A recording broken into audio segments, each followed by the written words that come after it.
short announcement. What if the hospital you ended up in turned out to be a trap?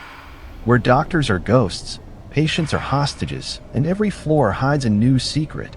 This is the story of a group of people trapped in a strange hospital where reality distorts and the past returns to remind them of itself. They search for a way out, but with every step, they realize that escape is only possible by unraveling the mystery of this place. But what if the truth turns out to be more terrifying than they could have imagined? The seventh floor, Labyrinth of Shadows, is a story about fear, loss, and the struggle for survival in a world where the line between reality and nightmare blurs. Day 1. I had been suffering from frequent headaches for a long time. These weren't just unpleasant, they were so intense that I couldn't sleep, work, or communicate normally. Sometimes it felt like my head was about to split open. After several visits to doctors, they finally suggested hospitalization for a more thorough examination. I was ready for it, though I was nervous. Recalling my past visits to hospitals, I always felt a certain darkness, as if the walls of these places were soaked in suffering. I packed my things, a couple of books, a notebook with notes, and a diary where I wrote down everything that bothered me. These were my personal moments, my struggles. That day, I decided I would fight the pain. This hospitalization was my chance to get better. In the morning, I arrived at the hospital and was placed on the 7th floor, in a bright room with a view of the park and a memorial. Such a place could be calming, and I hoped my pain would ease here, even if just a little. The room was spacious, with high ceilings and large windows that let in soft sunlight. I was pleasantly surprised that the atmosphere here wasn't as gloomy as in other places. I quickly got acquainted with the medical staff. The doctors were professional and kind, and the nurses were attentive and caring. My roommates immediately caught my attention. Lily Tall, with striking green eyes and blonde hair. She was so calm that it seemed like everything around her slowed down. She helped me settle in, and we quickly found common ground. Then came Jake and Chris. Jake was tall and strong, with deep dark eyes and an intense gaze. He immediately offered to help when I was trying to arrange my things on the nightstand. Chris was quiet, but his warm smile made the atmosphere in the room lighter. By lunchtime, we were already sitting together at the table in the cafeteria, chatting and sharing stories. Lily told us she worked for a large company and, despite her confidence, felt lonely because she was an orphan and lived alone. Jake admitted that his life wasn't as rosy as it seemed. He was a lawyer but got his job through his father's connections, with whom he had a strained relationship. Chris, on the other hand, was a surgeon but had been admitted here to take a break from work. I told them I was a psychologist, and that's how we found common ground. In the evening, we decided to watch a movie. It was strange, tense, with elements of a psychological thriller. Although the film was frightening, it had a deep meaning, and after watching it, we all fell into thought. At that moment, a nurse came in and gave us all injections. I was surprised because we had already completed our evening procedures, but no one asked any questions. We simply accepted it as normal. Day 2. I woke up to absolute silence. No one was in the room.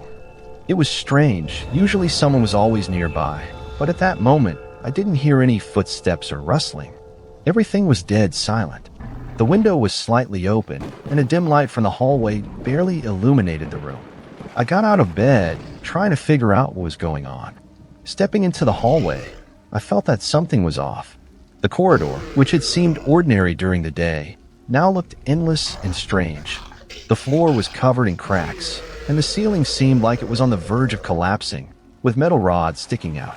The air was filled with a strange atmosphere, as if the entire world around me had stopped being real. I walked down the hallway and suddenly noticed a shadow flickering behind one of the doors. My heart immediately started racing, but I decided to investigate. Approaching the door, I carefully opened it. The room was empty, with only faint rustling sounds and a light smell of dust. I called out, but only a shadow responded. I turned around and saw Lily, trembling with fear, hiding behind a bed. "What's going on? Where is everyone?" I asked. Lily didn't answer, just pointed at the door and whispered, "There's someone there." I felt chills run down my spine. We stepped into the hallway and, listening closely, saw another shadow standing right across from our room. Lily and I grabbed each other's hands and hid behind the bed. The door opened, and Jake walked in. "Lily, are you here?" he whispered. We sighed with relief. Once he joined us, Jake explained that he had searched the entire floor, but found no one. We decided to return to our room, but on the way, we ran into a nurse. She silently entered our room, and when she turned to us, I saw her face. It was blue, her makeup smeared, and she looked like a corpse. I couldn't believe my eyes. I screamed and passed out. When I came to, I was back in my bed. Lily, Jake, and Chris were in their places, but their expressions were strange and unreadable. We sat in silence, realizing we had all seen the same thing. Day 3. That night, we spent a long time discussing what had happened.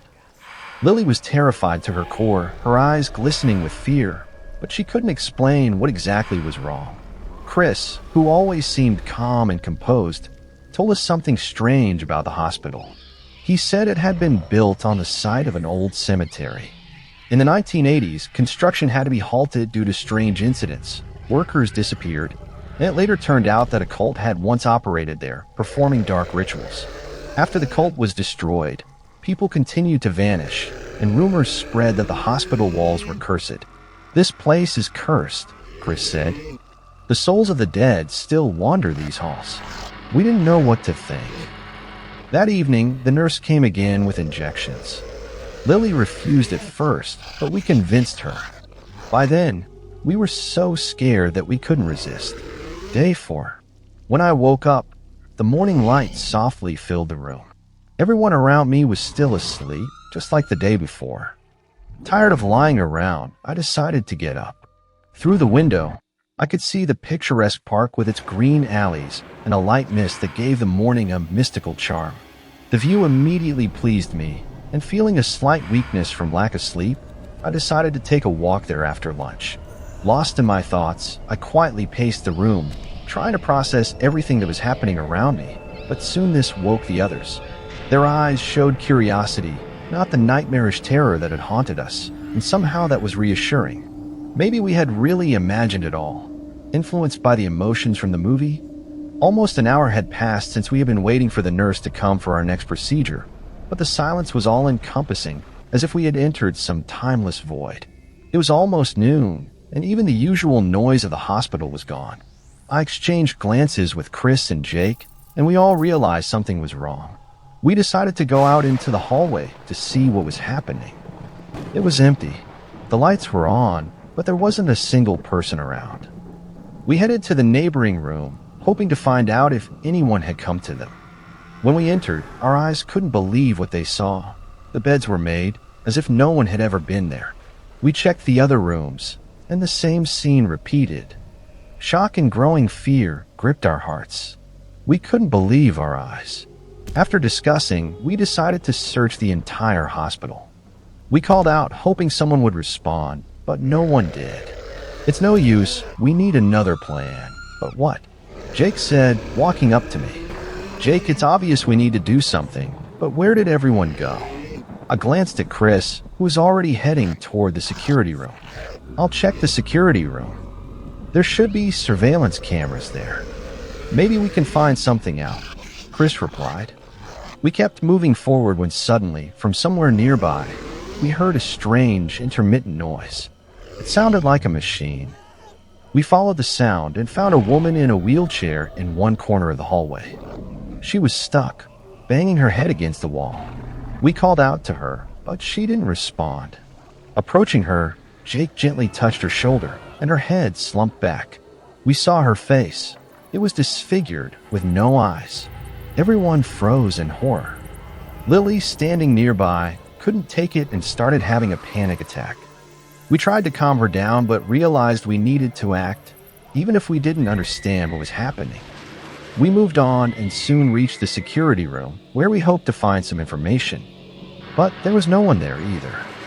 The only things we found were radios, a few flashlights, and some weapons, including a pistol with ammunition. We took everything, not knowing what awaited us. "We need to head to the elevator," Jake said, and I looked at Lily. "You take her hand so she's not as scared." "Okay," Jake replied, walking over to Lily and trying to calm her down. Come on, get up. When we reached the elevator, Lily panicked again and refused to get in. We decided to take the stairs, but found all the doors to the stairwells were locked. Even the fire exits. The guys tried to break them down, but they couldn't. We have to take the elevator, no matter what, I said, already feeling the growing terror. When we finally entered the elevator, Chris pressed the button for the first floor, and it started moving. But after a few seconds, it got stuck. The indicator blinked, showing we were stuck between the 6th and 7th floors. The lights went out, and a terrifying silence fell. Damn it! Lily exclaimed, panicking. I told you not to get in the elevator. Lily, quiet, Jake snapped. Your hysterics aren't helping. What do we do now? Chris asked. I'm not climbing out there. Chris, scared of elevators? Jake smirked. Yeah, I'm scared. I'm a psychologist, but I can't explain any of this. It doesn't make sense. Suddenly, the elevator moved, and the lights came back on. The screen started flickering, showing static. Then the TV turned on by itself. The noise became unbearable, the radio buzzed, and all the equipment around us started working at once. The lights flickered, and in the window, we saw a silhouette. It moved, and then it spoke. What is that?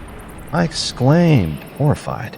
As the silhouette approached, we realized it wasn't a person, but something else. Ghost? Before we could process it, the door to the room we had run into opened, and the ghost passed through it as if there were no barrier. I leaned on some equipment, and at that moment, everything went dark. It disappeared. What was that? I asked, my hand shaking. It was a ghost, Chris said, stunned. Ghosts don't exist. It's all in our heads. Lily tried to argue.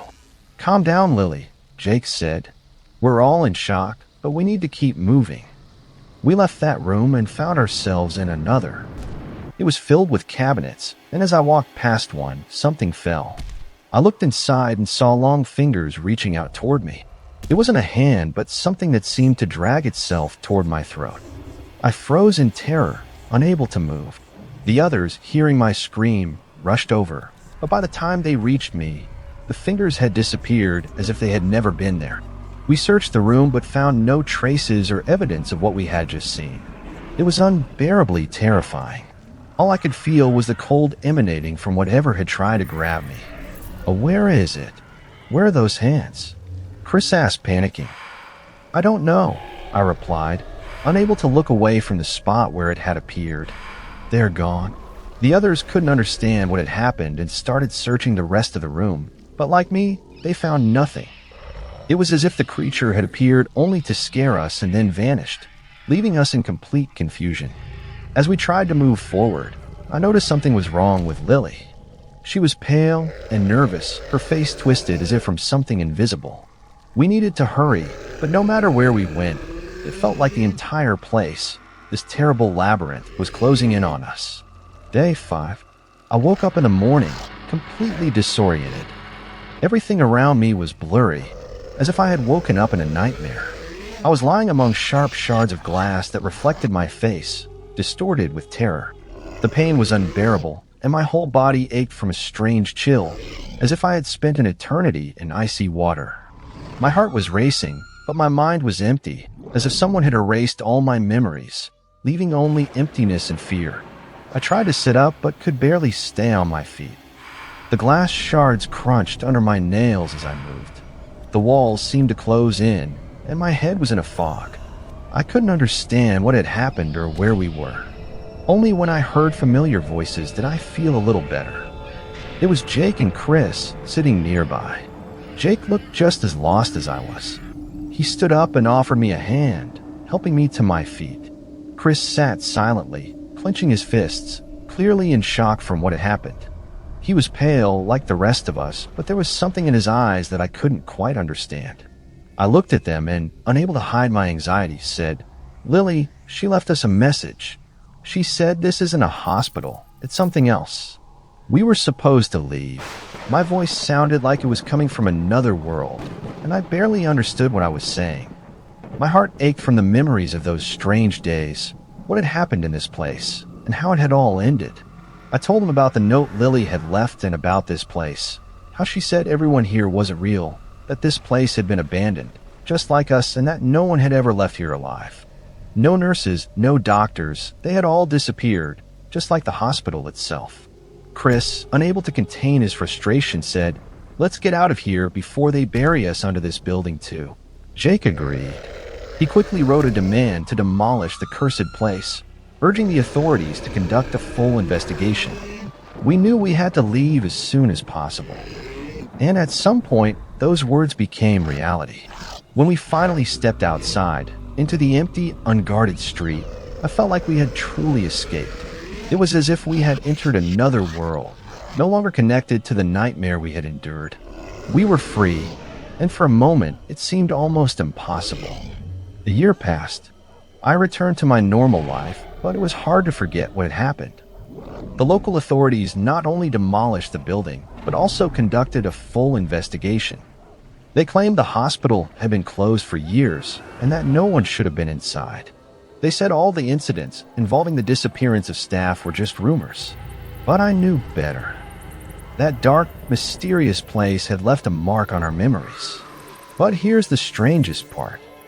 Jake, Chris, and I stayed in touch, though with each passing month, the memories of that place and what we had experienced began to fade, becoming less significant. We tried to return to normal life, but one thing still haunted us. We always thought about Lily. Yes, we still couldn't forget her. But despite all our searches, all the conversations with doctors and investigations into the hospital, there was no trace of her.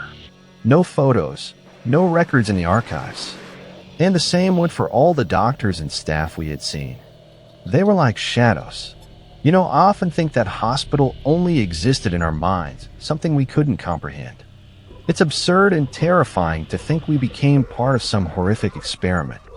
Everything that had seemed normal to us was now distorted. Lily was gone. The hospital was gone. And no one was there. Just us. And the monstrous emptiness that had been watching us.